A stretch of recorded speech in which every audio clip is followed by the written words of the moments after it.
We continue to follow a big story out of Grand Haven, the attack on the Coast Guard station there. The suspect, 33-year-old Matthew Kruger, was officially charged this afternoon with a 20-year felony for making a terror threat and for destruction of property for ramming the gate of the Coast Guard station.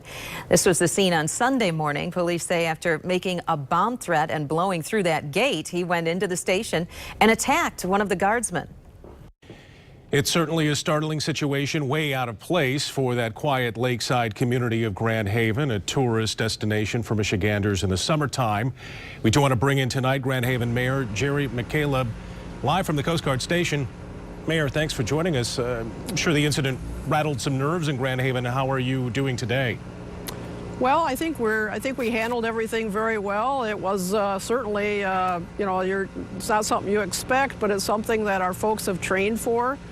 They're always training for different instances and for different, scenarios.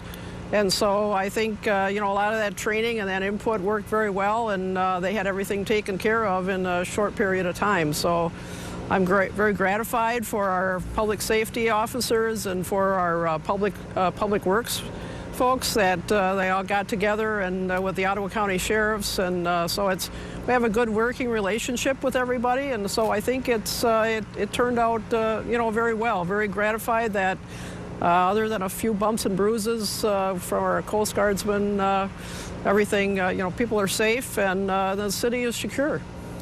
Absolutely. The response was pretty tight yesterday. How do you feel about the police department and obviously with the Coast Guard in Grand Haven? As you mentioned, this is something that you train for, that you anticipate that it might be a target at some point in time? Well, it's a general, anticipation of different scenarios of, what can happen in your community, different emergencies, and how do you respond to them, and who are all the players, and how do you contact them, and what's everybody's job.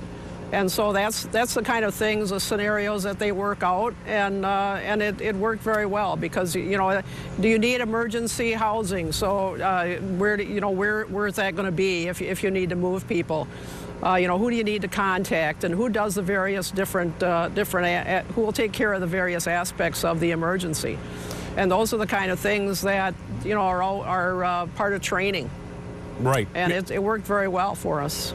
And Mayor McCaleb, do you and city leaders look for an opportunity, I guess, to sit down and examine if you've learned anything from what happened yesterday as far as future planning purposes? Sure. I'm sure that they will look at, what transpired here and what things worked well, what things maybe needed to be looked at, maybe anything you didn't anticipate. So I'm sure when they sit down and review this that they will come up with that and say, well, we did very well.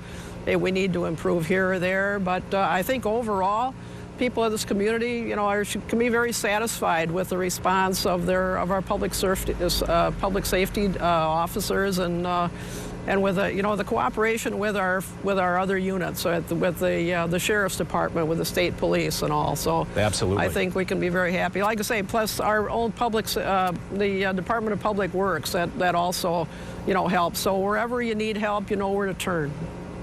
Grand Haven Mayor Geri McCaleb, thanks for joining us live from Grand Haven this afternoon. Sure thing.